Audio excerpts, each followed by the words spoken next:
All right, I've got something a little bit different for today. That's why I came out here to the edge of the desert to have some scenery, not just a desk. So, as you probably know, I've been doing photography for a while, and I do a lot of videos on equipment and stuff, but the actual art of photography, the history of it is really important to me, and it's something I study a lot, and I find very interesting, and I try to use it to kind of improve my own work. And this is one of those works I'm kind of talking about, broadly speaking.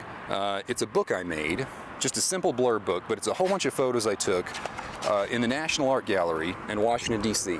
of people taking pictures of the art. That's where the name comes from, people taking pictures of pictures.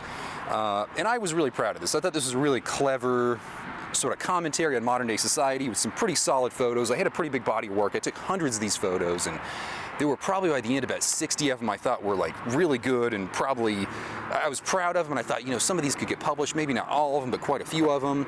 And I made this book, this big book, to show how great they were. And then I decided to show them to a friend of mine, somebody who was a photographer, a pretty accomplished photographer, and we'd known each other for a while. We weren't super close, but we had known each other and had a pretty good series of conversations going about photography. And I showed him some of these photos. And he kind of looked at him and, yeah, kind of nodded his head and went on. And by the end, he didn't really have anything to say about him. And that hit me kind of hard. And I know that probably sounds weird to a lot of people, but the fact that he didn't have anything nice or great to say about him didn't shock me. It was a little disappointing in some ways, but it didn't really shock me.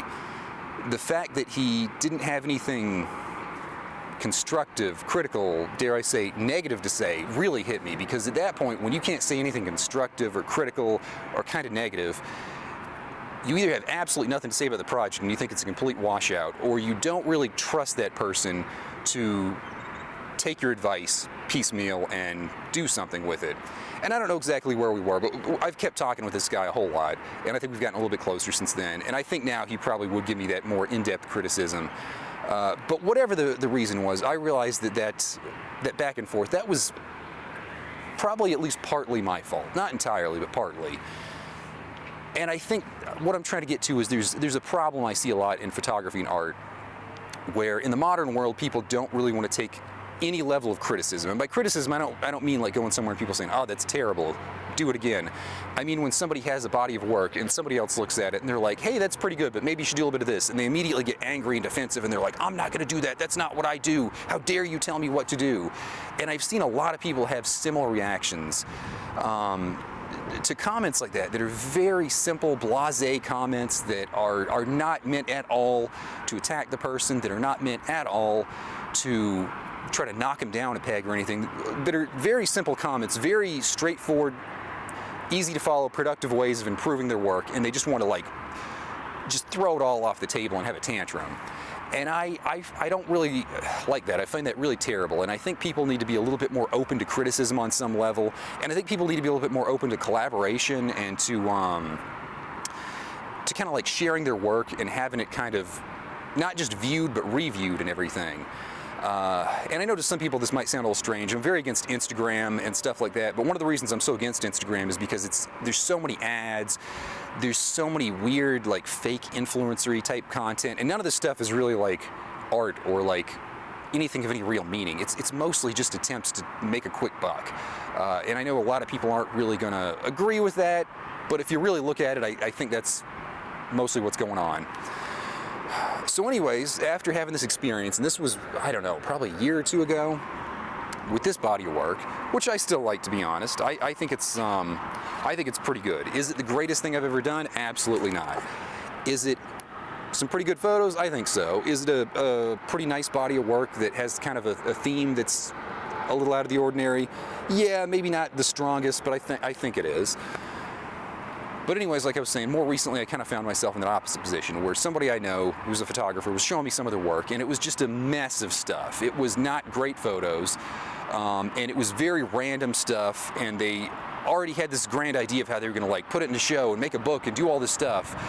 And I said a little something to him about like, hey, did you ever kind of like think of doing this? And I didn't say like to make it better, but the implication was like, yeah, it would be a lot better if you did this. And they immediately got very defensive and were like, oh, I don't do that, I don't do that.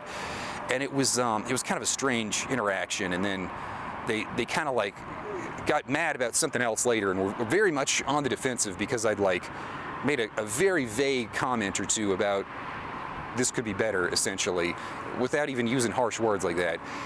And I realized that I think people need to be more open to criticism, and that's not to say you have to immediately accept all criticism and do exactly what they say and stop doing what you were doing.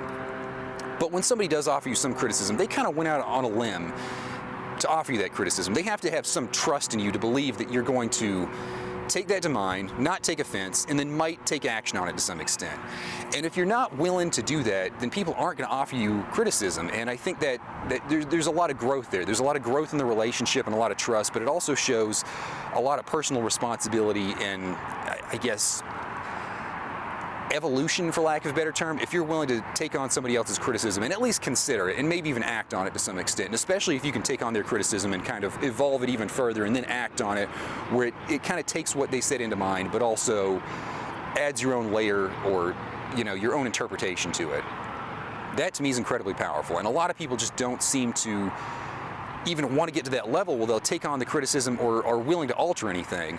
And I think that's kind of a fool's errand. It's kind of folly. You know, it's a bad way to operate. And I saw that with the previous guy I was just talking about, who showed me his work that was kind of a mess. And I would have to say that I think if I'm going to put out one big revelation in this video, it's that there are two types of people in this world. The first type makes progress. The second type makes excuses. Which one are you?